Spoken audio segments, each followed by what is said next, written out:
Muito bem, agora que a gravação já vai tendo início, nós vamos formalmente dar início ao nosso encontro de hoje, 28 de agosto, segunda-feira, prosseguindo o nosso estudo da mediunidade através da apostila número 1 da Federação Espírita Brasileira.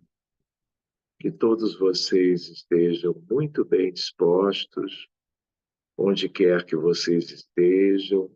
Sugiro que tenham um pouco de água para que ela seja fluidificada a benefício de cada um e dos familiares, porque só na outra semana que nós faremos isto novamente, né?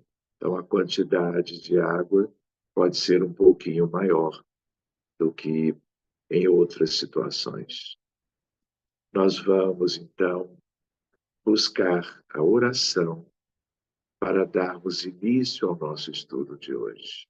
Sejam muito bem-vindos todos.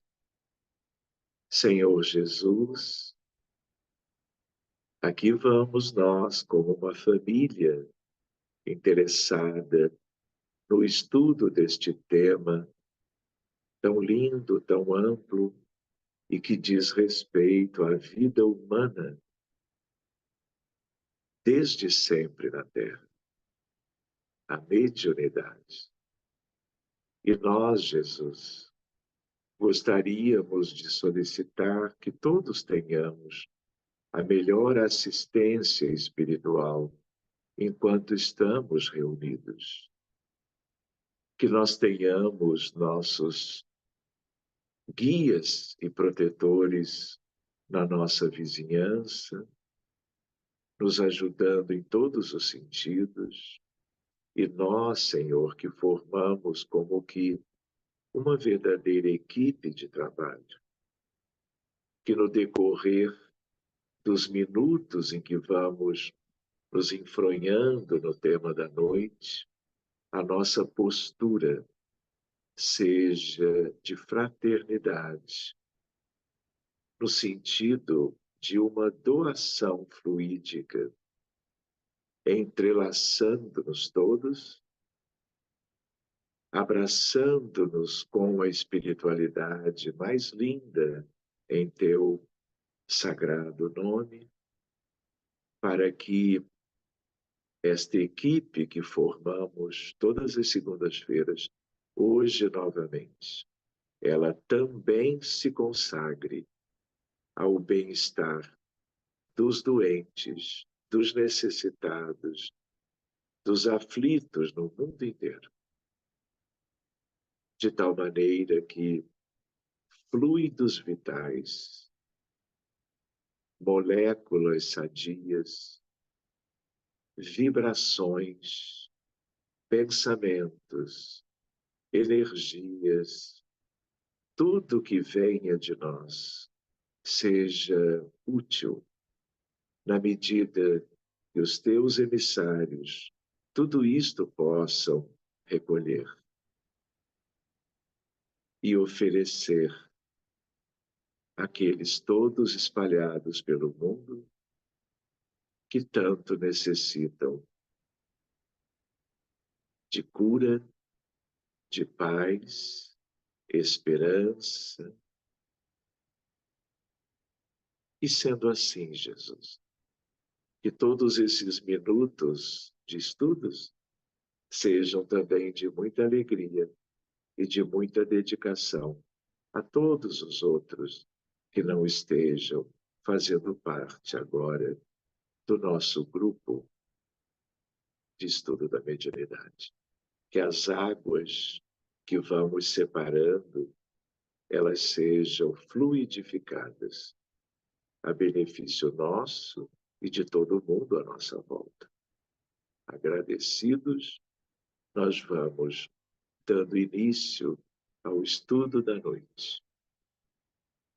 Obrigado, amigos, e que assim seja.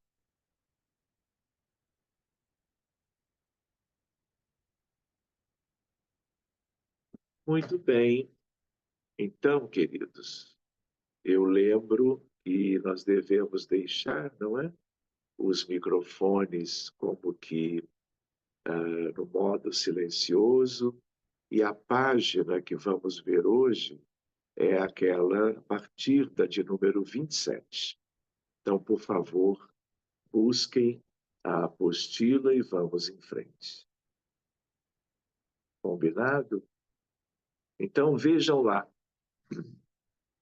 Reparem o título, lembrando que das últimas vezes nós vimos algo sobre a história da humanidade, no sentido da mediunidade nela, né? Então, seguimos. Mediunidade, metapsíquica e parapsicologia. E aí os autores vão fazer algumas comparações com dois outros termos que têm a ver com os fenômenos psíquicos e que foram utilizados até depois do espiritismo ter surgido através de Allan Kardec no mundo, né?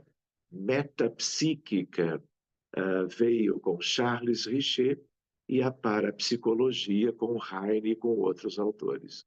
Então, vamos nos situar, né, para sabermos bem com o que nós estamos lidando, né? Mas o nosso termo básico é a mediunidade, porque é o mais simples, é o mais útil, é o mais conhecido e é o que nós utilizamos no dia a dia. Então vejam que interessante o texto nos informa.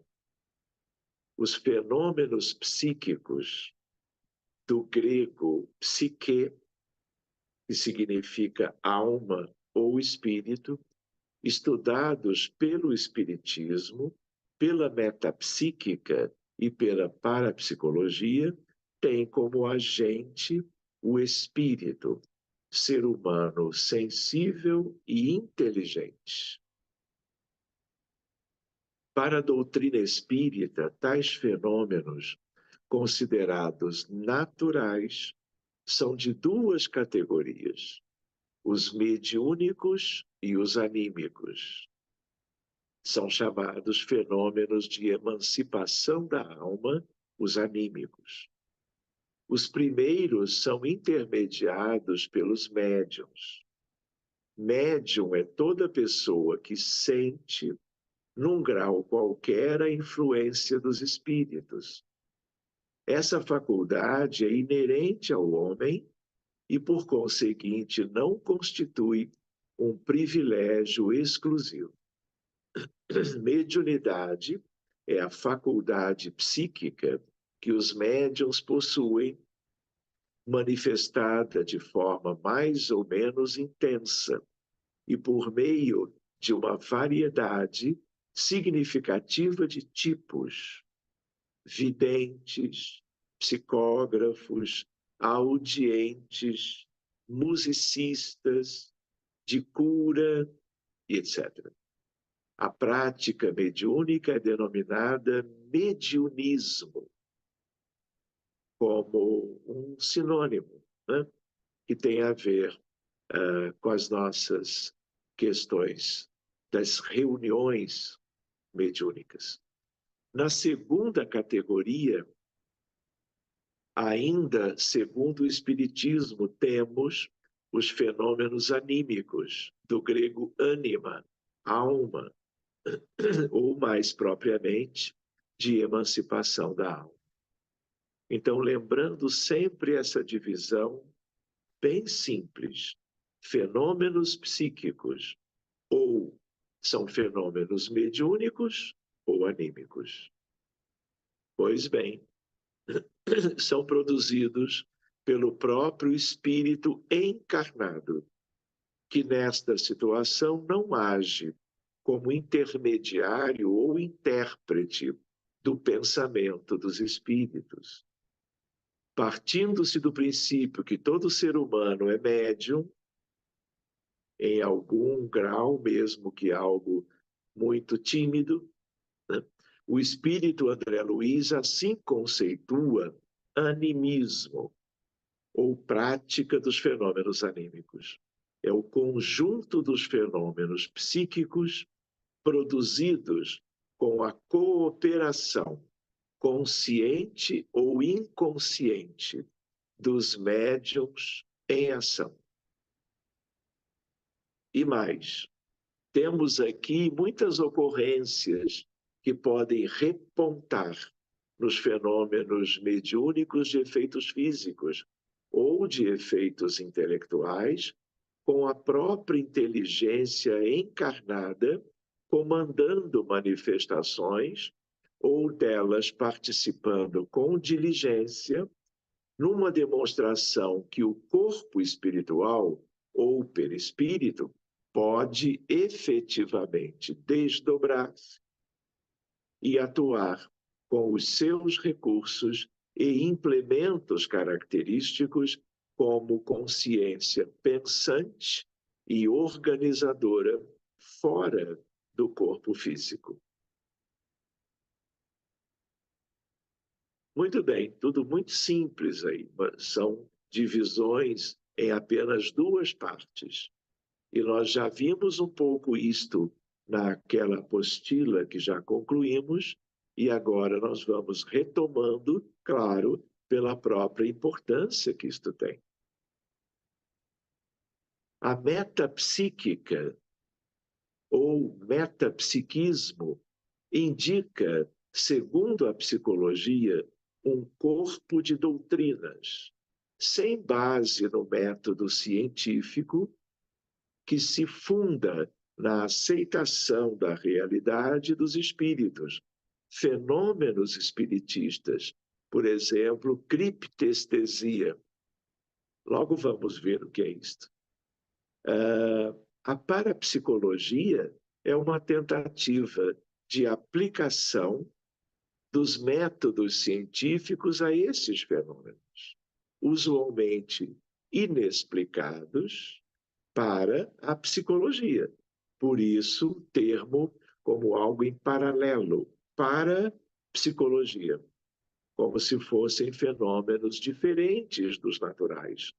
Mas é claro que tudo que a parapsicologia estuda, ou quase tudo, tem relação com aquilo que nós, no Espiritismo, de uma maneira muito mais clara, muito mais objetiva, estudamos como fenômenos anímicos e mediúnicos. Então, por exemplo, a telepatia. Todo mundo pode estudar esse fenômeno. Os metapsiquistas, os parapsicólogos, os próprios psicólogos e os espíritas. Então, a ideia da telepatia como uma transmissão que permite o contato entre dois encarnados fisicamente distantes entre si é um fenômeno anímico. E sendo um fenômeno anímico, é um fenômeno humano. Mas ele não é mediúnico. Fenômeno mediúnico é outra coisa. Só que ambos são importantes, porque todos eles dizem respeito à condição humana. Então, nós, espíritas, temos que conhecer um pouquinho de tudo isto, né, para nos situarmos muito bem em qualquer um dos dois contextos, dos dois tipos de fenômenos. Lembrando que a alma, o espírito do encarnado, está como que por trás de tudo isso. Está na essência dos dois tipos de fenômenos, não é? Então, vejam lá, a metapsíquica foi fundada por Charles Richet. Reparem que ele é pós-Kardec. De tal maneira que o Livro dos Espíritos ele foi publicado em 1857 e Allan Kardec desencarnou em 1869, no 31 de março. Então, alguns anos depois, né, Richet nasceu e desencarna em 1935. Ele é um médico francês Prêmio Nobel de Medicina de 1913, uma figura extraordinária, e que naquela altura ele trabalhou em biologia, em medicina, em termos da descoberta de macrófagos, como uma célula ligada às defesas do organismo. Por isso ele ganhou o Prêmio Nobel. E depois desta fase é que ele vai se inteirando pelos fenômenos psíquicos. Ele, assim, demorou bastante a conhecer o Espiritismo e a aceitar os seus conteúdos.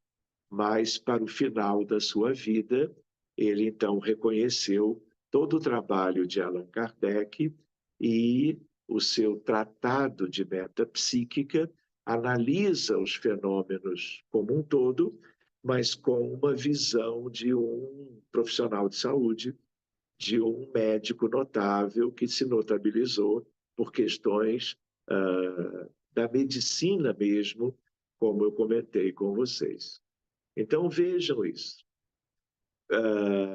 Como conclusão dos seus estudos com médiums e, sobretudo, com pacientes obsidiados, portadores de distúrbios mentais, conforme consta em sua obra O Tratado de Metapsíquica.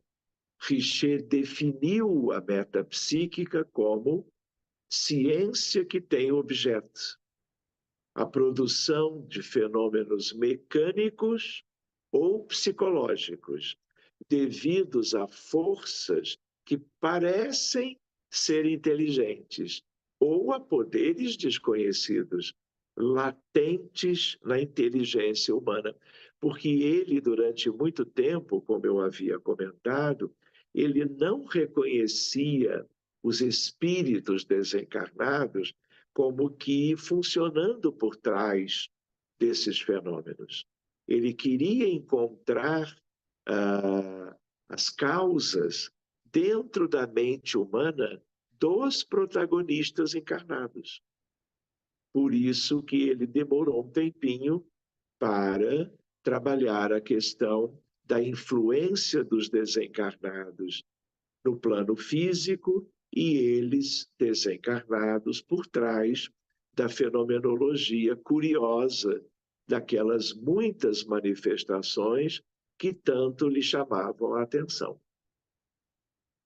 Seguindo adiante, classificou os fenômenos psíquicos, melhor, metapsíquicos, com base no estudo da mediunidade em metapsíquica subjetiva e metapsíquica objetiva, tendo como referência, respectivamente, já mais para adiante, a mediunidade de efeitos físicos e a de efeitos inteligentes da proposta espírita de Allan Kardec. A metapsíquica subjetiva abrange os fenômenos telecinéticos, palavra derivada de telecinesia, do grego tele e cinese, mover, à distância.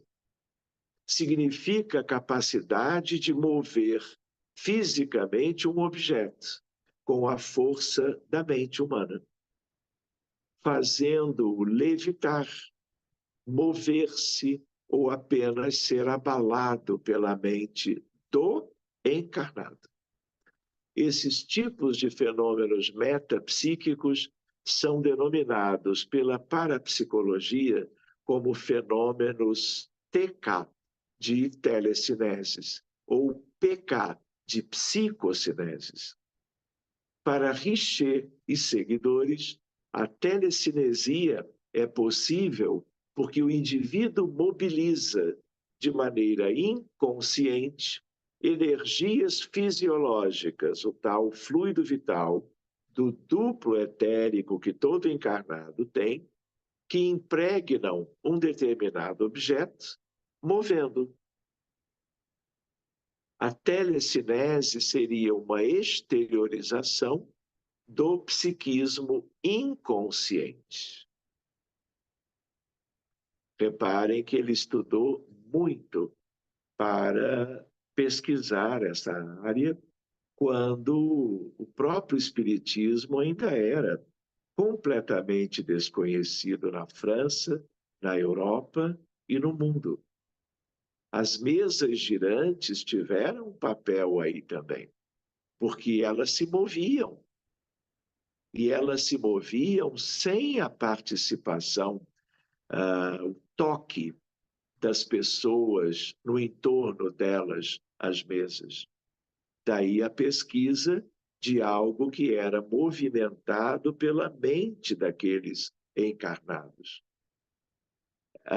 Alguns aspectos mais para uma ideia de uma pequena parte de cultura histórica sobre esses fenômenos, nós vamos ver quando o texto nos diz: atualmente, a telecinesia é estudada de acordo com a metodologia científica, de forma que parapsicólogos e cientistas já obtiveram alguns bons resultados, como os estudos realizados na antiga União Soviética com a dona de casa russa, chamada Nina Kulagina, que durante muitas décadas foi estudada e testada por vários parapsicólogos e cientistas em geral, os quais concluíram que ela realmente possuía essa faculdade, além de outros poderes paranormais, como clarividência, por exemplo. Nos estudos registraram que quando Nina realizava telecinese, ela passava por mudanças físicas extremamente aceleradas e alteradas dos batimentos cardíacos. Chegava a 240 batimentos por minuto. Ondas cerebrais e campo eletromagnético. E eles, naquela época, usavam os instrumentos de detecção destas coisas que existiam naqueles tempos. Não é? Aqui vale uma ressalva de médico. Não é? 240 batimentos por minuto, salvo o melhor juízo, não é nem uma taquicardia sinusal simples. Essa é uma frequência de uma taquiarritmia. E tudo isto é delicado. Não se preocupem os médiuns aqui, porque ninguém vai ter frequências tão altas. Mas, para certos fenômenos e suas pesquisas com médiuns, é importante levar em consideração a saúde humana de cada um, especialmente a saúde cardiovascular. Por quê? Porque se há uma taquicardia, mesmo que seja a metade desse valor, 120 batimentos por minuto, se uma pessoa tem hipertensão, se uma pessoa tem doença coronária e o fenômeno psíquico, seja ele anímico ou mediúnico, é capaz de taquicardizá-lo, isto pode ser um problema. Mas, de regra geral, não se preocupem, porque há todo um controle fisiológico para que não aconteça nada que seja capaz de gerar uma dificuldade médica para um médium qualquer. Fica a observação. Ondas cerebrais em função do eletroencefalograma, que existe há muito tempo e que é uma forma de se pesquisar questões bem interessantes ligadas também ao psiquismo humano. Enfim, em 1990, enquanto ela realizava uma suposta demonstração telecinética, acabou morrendo por ataque cardíaco. Ou seja, o que eu acabei de colocar como uma ressalva, provavelmente foi o que aconteceu com ela. A falta de preparo da equipe, a falta de elementos de monitorização cardiovascular pode ter exatamente gerado uma taquicardia mais simples, evoluindo para uma taquicardia, uma arritmia complexa, até fibrilação ventricular e óbito. Fora a ideia de que ela possa ter tido, o que parece aqui pelo texto, uma morte súbita cardíaca por infarto do miocárdio. Então, nessa área, há de se ter certos cuidados.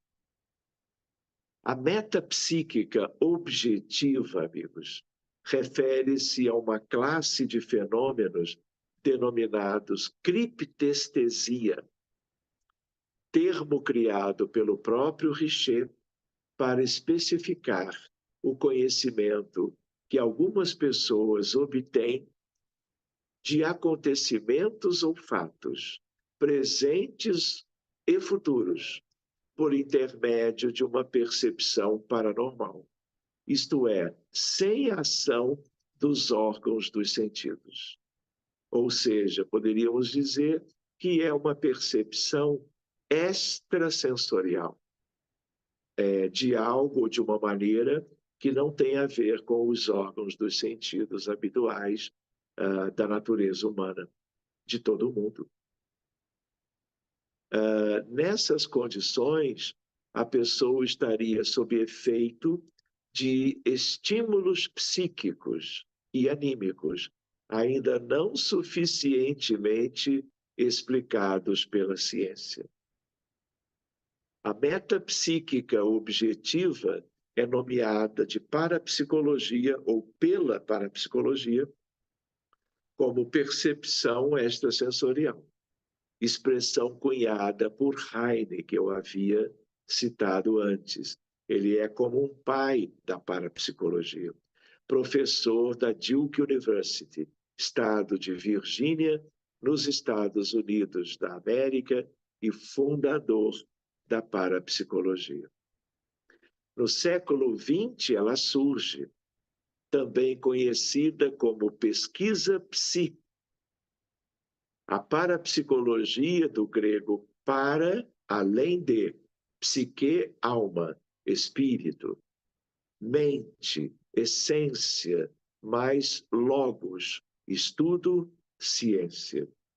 Significa literalmente o estudo do que está além da psique humana, viabilizado por indivíduos popularmente conhecidos como sensitivos ou psíquicos. Como vocês sabem, inclusive em língua inglesa, médiums ou psiquistas americanos, europeus, eles não são chamados de médiums, são chamados de psychic. E muitas vezes até eles atendem consultas, né, dentro de um comércio que eles estabelecem, vendendo a sua capacidade aparente de perscrutarem o futuro das pessoas. Isso tem analogia com a mediunidade, mas tem mais a ver com os fenômenos anímicos, de percepções extrasensoriais. Pois bem, seguindo adiante um pouquinho, a experimentação científica de tais fenômenos paranormais teve início nos Estados Unidos em 1927, quando o professor Heine fundou o Instituto de Parapsicologia da tal Universidade de Duke, hoje Instituto Parapsicológico de Durham. A parapsicologia é o campo da psicologia que investiga todos os fenômenos psicológicos que aparentemente não podem ser explicados em termos de leis ou princípios científicos naturais, ou diria, conhecidos até então. Porque naturais, eles são todos. Porque fica, então, uma impressão equivocada de que esta fenomenologia ela poderia ser chamada de sobrenatural. E nada disso é sobrenatural. Pois bem, a parapsicologia inclui o estudo e investigação da clarividência, da telepatia, transes, telecinese, mediunismo, poltergeist, que é um tipo de fenômeno mediúnico de efeitos físicos. A finalidade dos parapsicólogos é colocar esses fenômenos no âmbito das leis naturais, ampliando, se necessário, as fronteiras destas últimas, as naturais. Seguindo mais um pouquinho adiante, nesse sentido, Heine apresentou a seguinte classificação, considerada fundamental para o estudo e pesquisa do assunto. Isto tudo é para que nós tenhamos uma ideia do que a ciência humana comum procurou objetivamente desenvolver, classificar, pesquisar, para que tantas coisas inusitadas, diferentes, né, pudessem ser devidamente conhecidas. Exatamente para que todo mundo pudesse considerá-las fenômenos naturais. Então, vamos ver a classificação, vamos estudar um pouquinho como sendo algo da parapsicologia. Fenômenos psicocinéticos, PK, psicocineses ou TK, telecineses, assim caracterizados por ações diretas do sensitivo no meio ambiente. Se estas ações produzem grandes efeitos percebidos pelos circunstantes, diz-se macro-PK. As ações menores, de pouco impacto ambiental, recebem o nome de micro-PK. São fenômenos psicocinéticos, o quê? Dessa lista, 2 pontos. A telepatia, transmissão mental de pensamentos e emoções. Essa é uma questão linda. E se hoje, já há tanto tempo, tudo isso ainda é algo da vida comum das pessoas, né? Estas coisas são passíveis de desenvolvimento. E a telepatia, na verdade, ela é menos comum porque estamos todos encarnados.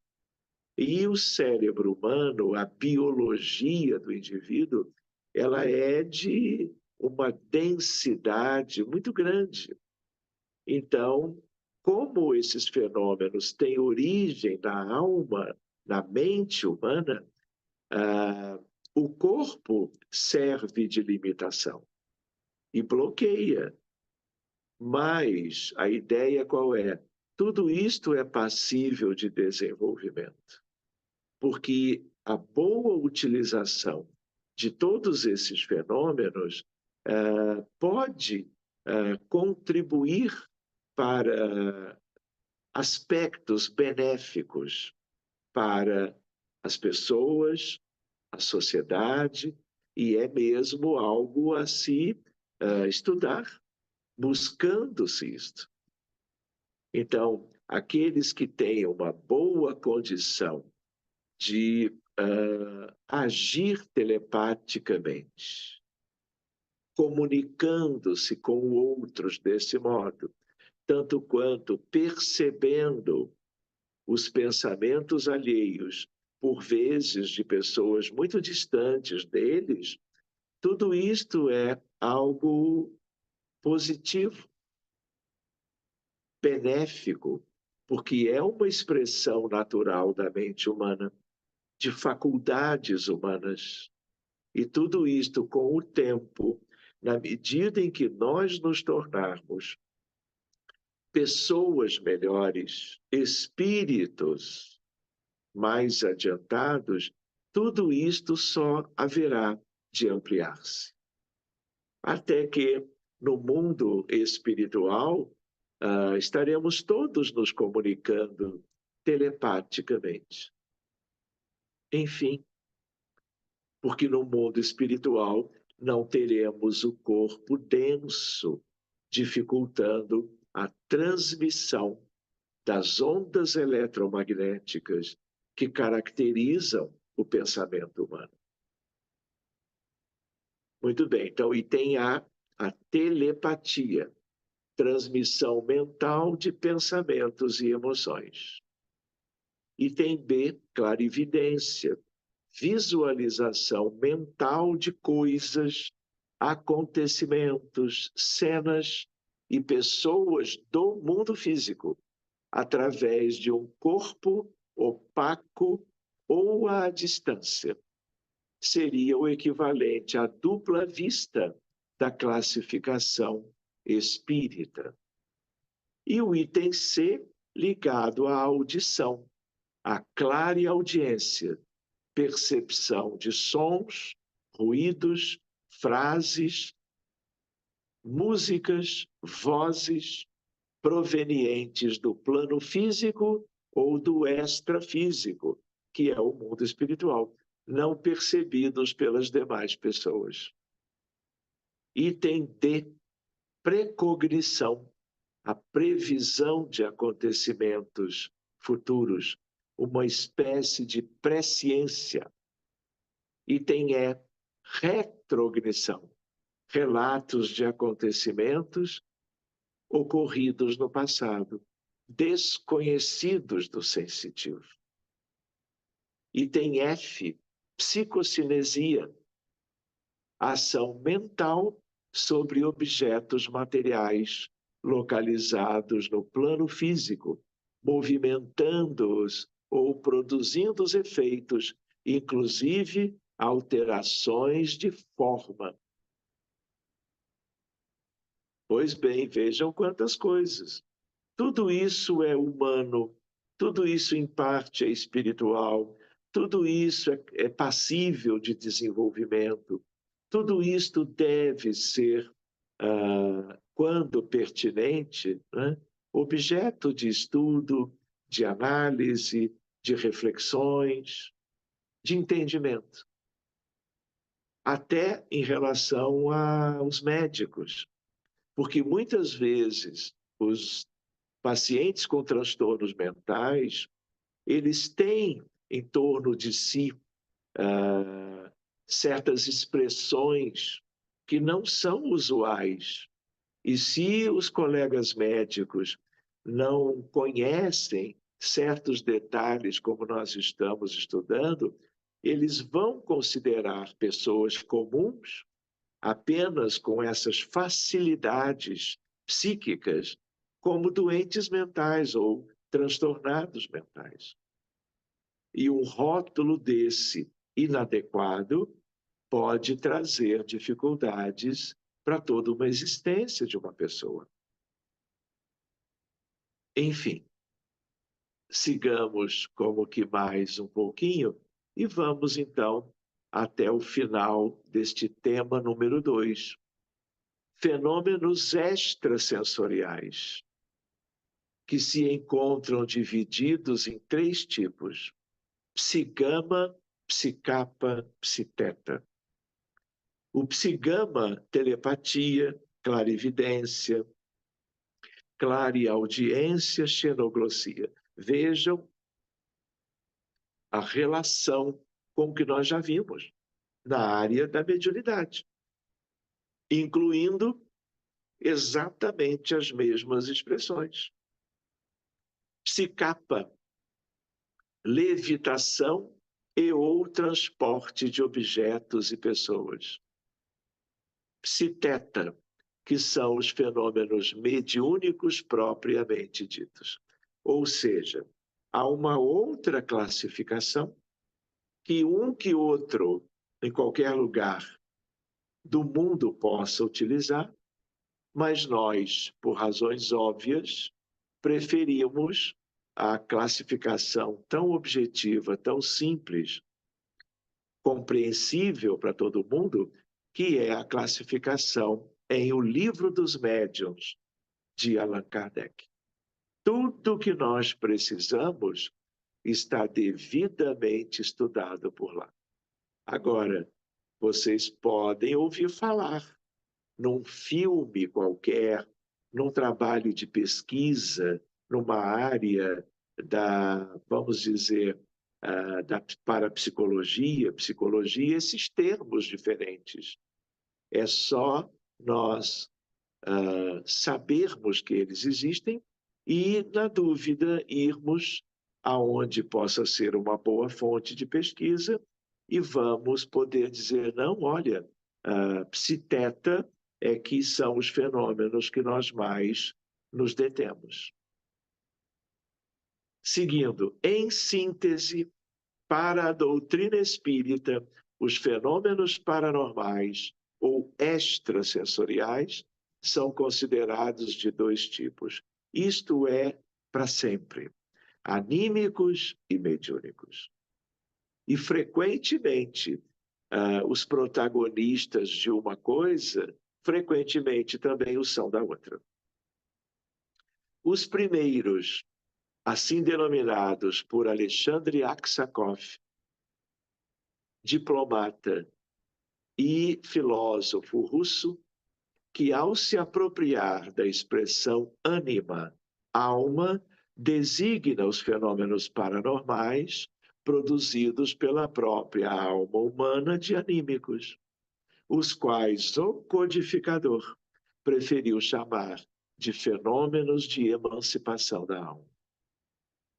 Os segundos, originalmente designados por Allan Kardec, indicam a faculdade inerente às pessoas que se comunicarem com os seres extracorpóreos, os mediúnicos. Para o Espiritismo, os fenômenos mediúnicos podem apresentar duas formas de manifestação: efeitos físicos, que revelam ações de impacto no meio ambiente, e efeitos intelectuais, cuja manifestação exige certo grau de elaboração mental e de interpretação intelectual. Fenômenos de efeitos físicos, fenômenos de efeitos intelectuais, todos eles mediúnicos. Contudo, importa assinalar a prática espírita, manifestada na forma do mediunismo e do animismo, fundamenta-se necessariamente nos parâmetros de moralidade expressos no Evangelho de Jesus. Muito bem. Vejam a lembrança aqui ao final do texto. Porque, às vezes, estudando a visão de cientistas muito preparados, muito dedicados, né? Como foram Heine, como Aksakov, como Charles Richer, pode ficar uma ideia de algo, de uma visão, abordagem meramente científica. E nós, espíritas, não podemos jamais nos afastarmos de qualquer prática, de qualquer fenomenologia dessas, no sentido do Evangelho do Mestre, que nos propõe o amor fraterno universal. Então, meus amigos, temos uns minutinhos para eventuais dúvidas, perguntas de vocês, claro, que sobre a temática de hoje. Tá bem? Doutor Então, Sérgio, hoje boa vamos noite a todos. boa noite. Já que o senhor abriu para as perguntas, eu gostaria de saber, na prática, qual a diferença efetiva entre o vidente e o clarividente. Há uma ideia, por exemplo, se você tem um médium, ele pode se desdobrar e ele pode ir ao Egito hoje e descrever para mim o que ele lê numa face da pirâmide, em hieróglifos. Tanto quanto ele pode ampliar isto e estar no Egito como que há 5.000 anos atrás. Então, ele pode viajar no espaço, ele pode viajar no tempo, ele pode viajar em ambos, numa curva espaço-tempo, e ele está agora vivendo uma atividade, vamos dizer, anímica. Outra história é ele, sem sair de casa, ou estando num trabalho de assistência espiritual, ele descrever o contexto de espíritos desencarnados em torno de um paciente em surto esquizofrênico. São aspectos diferentes. Um deles é anímico, tão somente. O outro é mediúnico. E o vidente seria o mediúnico Seria. e o clarividente seria o anímico? Seria. Entendi. Tá Qualquer bem. hora vamos fazer isso tudo, viu, Sérgio? Ok.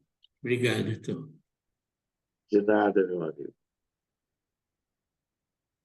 Doutor Sérgio, boa noite a todos. Tem um fenômeno muito interessante, que inclusive o Divaldo Franco atestou, eu salvo engano, final da década de 80 e início da década de 90, do Sai Baba, eu acho que é na Índia, onde ele faz manipulações, né? E curioso que isso é tudo gravado, né, nos vídeos, e cria objetos, né? Então é um fenômeno assim, bem instigante, muito curioso. E ali certamente ele tem o domínio, né, de criar coisas, é uma coisa bem interessante. Ali é mais um fenômeno anímico do que mediúnico, né, já que ele está criando, seria isso? Seria, seria. A fenomenologia essa é totalmente dependente do que o encarnado faz manipulando os fluidos da natureza. Tanto os seus fluidos, não é, que fazem parte do seu duplo etérico, como também fluidos ectoplasmáticos da natureza. Porque não são só os humanos que têm duplo etérico e, portanto, ectoplasma. Então, os mamíferos todos têm.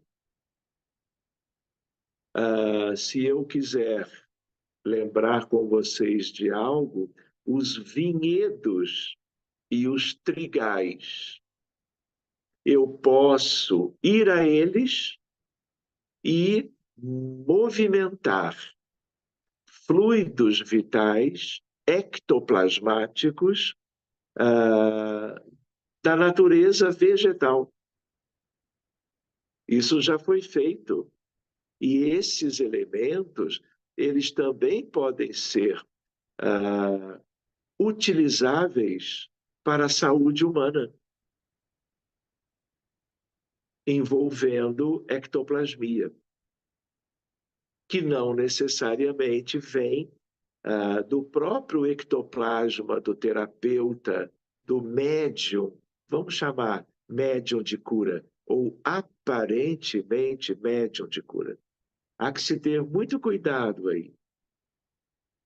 muito cuidado, porque existem fenômenos que são autênticos, mas existem fenômenos que são aparentes, né, por um desejo de alguém, em qualquer lugar do mundo, espírita ou não espírita, de apresentar fenômenos para chamar a atenção para si. Então, partindo-se do princípio que são casos autênticos, originais, é uma fenomenologia muito interessante. Deixa eu contar um aspecto, eu me lembro muito bem, minha mãe, eu já contei isto para o grupo mais antigo em algum momento. Minha mãe tinha uma dor abdominal que nenhum médico sabia o que era. Era num tempo em que não havia ultrassonografia, ressonância, tomografia, então tudo era mais difícil. E aquelas dores não aliviavam com nada. Ela soube de um médium na cidade de Caratinga, em Minas Gerais, que mantinha reuniões de materializações voltadas para tratamento de pessoas. Ela me chamou e fomos de ônibus para Caratinga para que ela recebesse ajuda. Quando ela deita na maca para ser atendida, quando eu entro com ela, já havia um espírito materializado que usava um turbante, uma pedra bonita por sobre, na frente do turbante, indiano, um médico indiano materializado. Ele me cumprimentou, como que se me conhecesse. Conversamos um pouquinho, e aí, simplesmente, quando a minha mãe estava já deitadinha, ele introduz a mão que eu via, que era a mão materializada, dentro do abdômen da minha mãe. Minha mãe leva um susto, ele mexe lá dentro como à procura de algo, e em seguida ele retira com a mão fechada e me mostra. E havia uma espécie de um coágulo, não era tão pequeno. E aí ele meio que me oferece aquilo, eu falei, obrigado. Aí ele coloca numa espécie de uma bandeja de alumínio, né, que estava ligado ao trabalho, e aquilo fica ali. A minha mãe leva um susto porque a mão entrou mesmo no abdômen. Aí depois ele passa a mão materializada sobre o abdômen, cria uma cicatriz, fecha o abdômen, ela fica ali mais um pouquinho. Quando ela se assusta, ele coloca a mão esquerda sobre a fronte dela para que ela se acalmasse, termina o procedimento, e aí ela se levanta e fica um pouquinho na instituição até que as coisas terminassem, não só para ela, mas para todos que foram lá receber aquela ajuda. Então, existem muitas questões interessantes aí, mas são fenômenos inusitados, incomuns.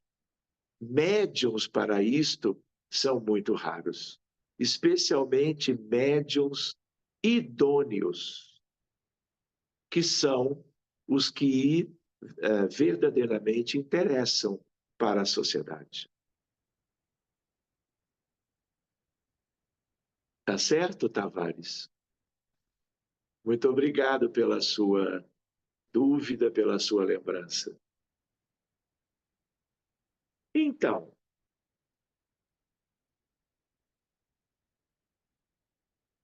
estou vendo todo mundo. Estou vendo a Cristina, a Mônica, a Luciana. Chegou tarde, né, Luciana? Muito bem. A Márcia, a Rose, o Carlos Gomes. Alguém desejando sobre o nosso tema, né? Que é essa classificação interessante, né? É bacana nós fazermos com os autores, claro, essas analogias entre os fenômenos, mas nós nunca vamos nos comunicar dizendo, olha, aquela pessoa é psiteta. Nós não vamos dizer, utilizar essa nomenclatura, mas é importante que os espíritas saibam, pelo menos, que elas existem.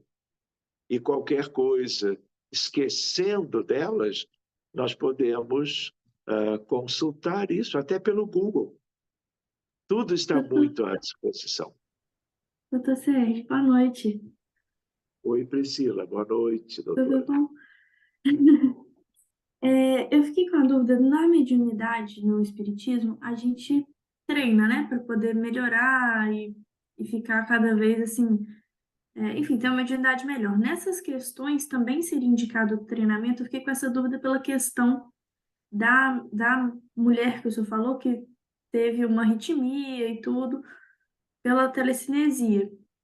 Seria o indicado também o treinamento dessas questões? Quais questões, Priscila? Mais voltado para o animismo. Tipo, telecinesia hoje seria indicado treinar isso ou não, por exemplo? Olha, Priscila, muito interessante a sua dúvida. O que acontece? Os fenômenos que mais nos importam, no sentido, assim, de pensarmos o que é mais útil para a humanidade, para a sociedade, para a vida humana, são os fenômenos mediúnicos. Por quê? Porque através deles nós temos os dois grandes e principais aspectos. Reuniões mediúnicas sérias que tragam benefício a encarnados e desencarnados. Encarnados sendo obsidiados ou influenciados negativamente, gerando sofrimento, desconforto. Então, talvez o aspecto mais relevante seja o auxílio aos desencarnados, como mediunidade. Por outro lado, o outro grande aspecto é a presença dos benfeitores cuidando de encarnados e desencarnados e, ao mesmo tempo, instruindo a humanidade. E aí as manifestações psicográficas, psicofônicas gravadas, registradas, elas poderão, como tem acontecido, gerar conteúdos de reflexões, conteúdos benéficos de iluminação, como aconteceu durante a própria elaboração da doutrina espírita. Então, as mensagens contidas nos livros de Kardec, não é? A grande maioria são mensagens de instrução. Mas você vai ver, por exemplo, em O Céu e o Inferno e Obras Póstumas, e na Revista Espírita, toda ela, você vai ver inúmeras mensagens escritas de sofredores que foram ajudados naquela altura. E tudo isso deixou para nós um ensinamento. E depois veio Emmanuel, depois veio André Luiz, Humberto de Campos, não é? Nos mostrando que todos esses dois aspectos são fundamentais. Então, graças à mediunidade de Chico, nós tivemos esses três grandes autores instruindo a humanidade para sempre. Ao mesmo tempo, médiuns no mundo inteiro recebendo necessitados, que é o que mais esse mundo precisa. Hoje em dia, Então, então, pois não. não, se hoje a parte mais física, assim, seria menos importante, então, no caso, é isso? Não é menos importante, no sentido condição humana geral, a condição mediúnica que é a mais relevante. Tanto a instrução pelos espíritos mais elevados e preparados, cultos da cultura que importa ser espalhada no mundo. Ao mesmo tempo, o acolhimento aos sofredores do outro lado. Agora, a mediunidade de efeitos físicos, por exemplo, eu posso ter um médium de materializações. Esse médium tem uma mediunidade de ectoplasmia e, através da mediunidade de ectoplasmia, uma equipe da espiritualidade poderá ajudar na saúde de uma infinidade de pessoas. Então, é mediunidade de efeitos físicos, mas totalmente voltada para a caridade. Agora, se um grupo de trabalho de um centro espírita, se possível, se organiza para desenvolver aspectos ligados à mediunidade de efeitos físicos, criando como que um laboratório do mundo invisível para esta finalidade, é de muito boa como que procedência, é algo que vale a pena, mas não é o que vai ser para o grande cenário das necessidades humanas.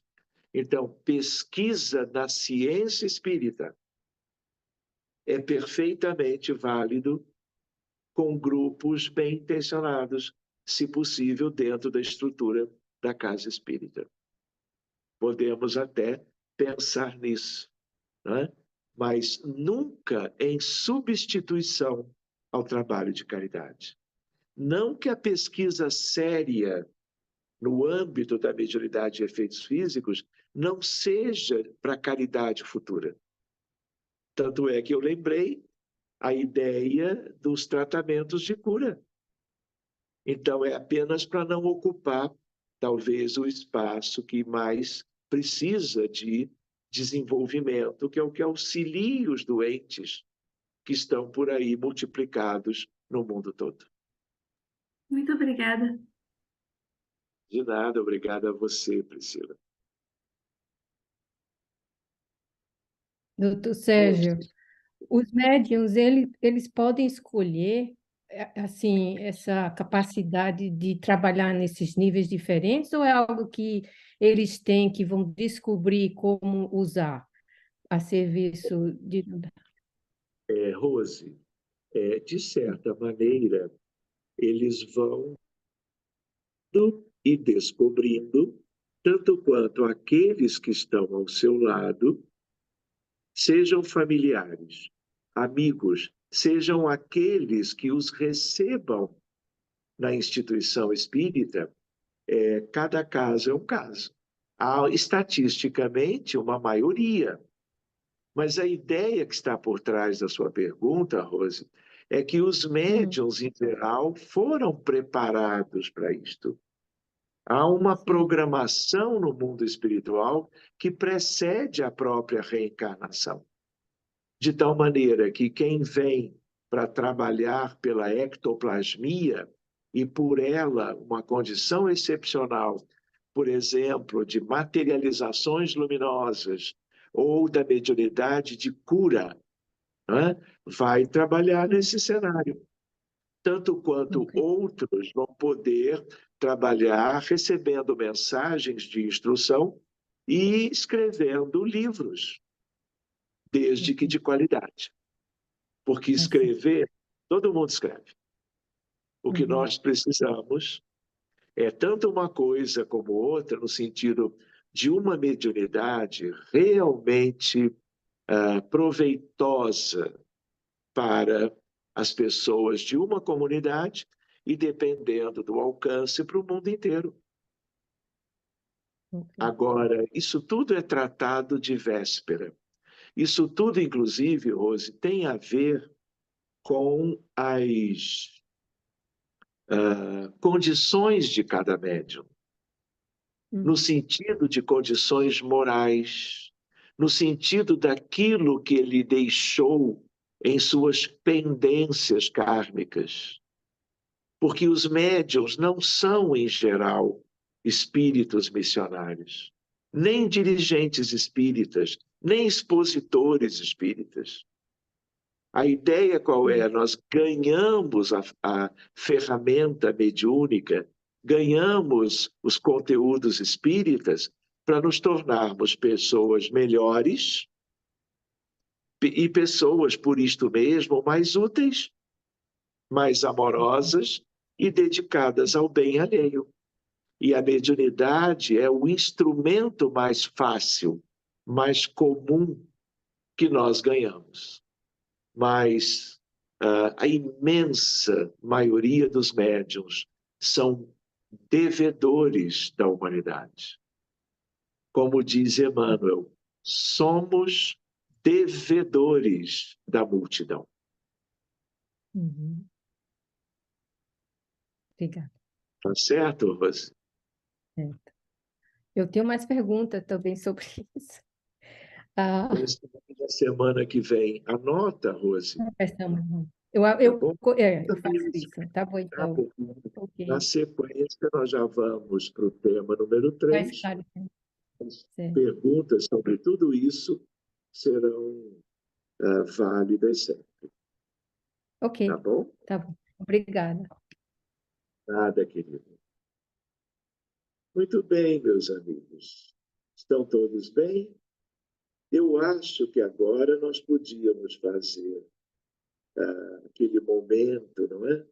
Chamado da corrente magnética, lembrando que somos um grupo familiar, que todos somos doadores de bons fluidos, todos podemos fazer e acompanhar uma prece coletiva, e claro que a espiritualidade que nos abraça, ela está trabalhando o tempo todo. E agora nós podemos deixar a apostila, o estudo, e nos prepararmos para uma doação fluídica, a mais proveitosa a partir de qualquer um de nós, na verdade, de todos nós. E aí, então, nós vamos nos tornando úteis nas mãos destes benfeitores que já estão conosco desde cedo. Então, eu vou pedir a Luciana que possa cantar uma música, e aí nós vamos fazer uma pequena prece, ela vai cantar uma última, e aí nós já vamos nos despedindo. Eu sei que ninguém quer se despedir, mas que bom, né? Vamos cuidando também do nosso tempo e fazendo com que os minutinhos sejam sempre os mais proveitosos. Tá bom, gente? Que todos tenham a água, especialmente agora. Então, Luciana, por favor. É bom viver quando se tem em paz o coração. Você, como eu, que é também feliz, aprenda esta lição. Quando se aborrecer, leve o seu pensamento a Deus, nosso Senhor. Põe um sorriso em cada dor e ajuda ao seu irmão. Somente assim é que você verá como é bom, então, viver. Quando se tem a paz e o amor, e Deus Deus no coração. Somente assim é que você verá como é bom então viver. Quando se tem a paz e o amor e Deus no coração. Que assim seja. Que assim seja mesmo, né? Pois bem, meus amigos, nós vamos buscando a lembrança do Divino Mestre Jesus, de Maria de Nazaré, a Divina Senhora do infinito amor pela nossa humanidade, do querido irmão José, José da Galileia, daqueles apóstolos do amor, da caridade, dos discípulos convidados por Jesus para estarem percorrendo todos os caminhos na Judéia, na Galileia, naqueles lugares sagrados, em Jerusalém. E nós vamos como que nos transportando, procurando lembrarmos de todos eles, vê-los trabalhando, sentindo toda a sua dedicação, marcando para sempre a história da humanidade pelo seu trabalho amoroso. E nós hoje aqui, Jesus, pedimos licença para, em reunião espírita de estudo, lembrando as profundas dificuldades vividas na Terra hoje em dia, o drama das guerras, de uma violência sem fim,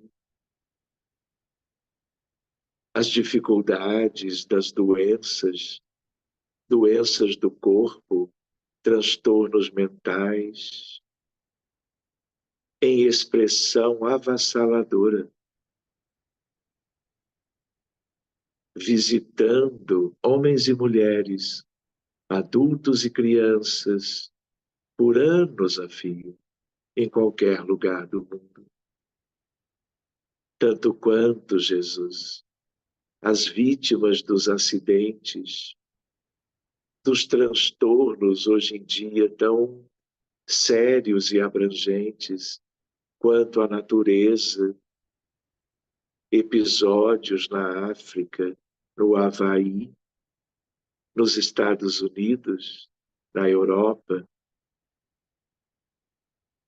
A nossa intenção, Jesus, é que nos vejamos como colaboradores do bem, doando o nosso melhor fluido, as moléculas sadias capazes, uma vez abençoadas por Ti, serem úteis na recuperação da saúde humana de nossos irmãos em qualquer lugar do mundo, tanto quanto os doentes no mundo espiritual, em um número ainda muito mais expressivo. E o nosso coração vai se tornando mais alegre, sereno, confiante, sentindo-nos abençoados por Ti, quando adentramos de mãos dadas ao imenso cenário da caridade neste mundo que é de todos. Aqui estamos nos lembrando da vida humana em todas as famílias, lares, contextos, bairros, cidades, na grande civilização que temos hoje no mundo. A maior parte dela vivendo aflições e dores. Por isto, mesmo pequeninos, aqui estamos abraçados, desejando, numa expansão de nós mesmos, dedicarmos o nosso melhor daquilo que é divino em todos, herança de nosso Pai, em tuas mãos, para que tudo seja de acordo contigo, tanto quanto destes mais lindos espíritos que nos vão conduzindo aos cenários da caridade, do amor ao próximo, da pacificação, do progresso, da luz e da verdade. Agradecemos, Jesus, a presença dos benfeitores. Aliás, alguns deles, aqueles que citávamos há pouco. Que tudo seja uma comunhão linda, profunda, definitiva, entre nós aqui neste grupo, mas entre nós, sobretudo, e estes espíritos tão queridos, que apesar de tanto adiantamento, nos vieram abraçar e agradecer a humilde, pequenina contribuição na seara do bem, do amor e da luz. Muito obrigado, amigos espirituais.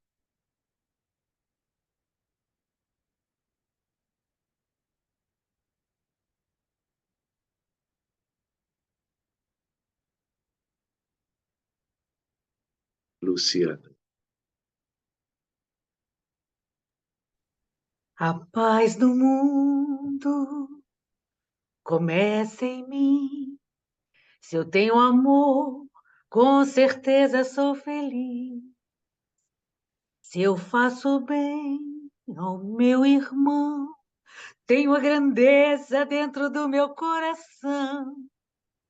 Chegou a hora da gente construir a paz. Ninguém suporta mais o desamor. Paz pela paz, pelas crianças, paz pela paz, pelas florestas, paz, pela coragem de mudar. Paz pela paz, pela justiça, paz pela paz, a liberdade, paz pela paz, pela beleza de te amar. A paz do mundo começa em mim. Se eu tenho amor, com certeza sou feliz. Se eu faço bem ao meu irmão, tenho a grandeza dentro do meu coração. Chegou a hora da gente construir a paz. Ninguém suporta mais o desamor. Paz pela paz, paz pela paz, paz pela paz, paz pela paz. Obrigado, Luciana. Muito obrigado. Estão todos bem? Podemos interromper agora a gravação.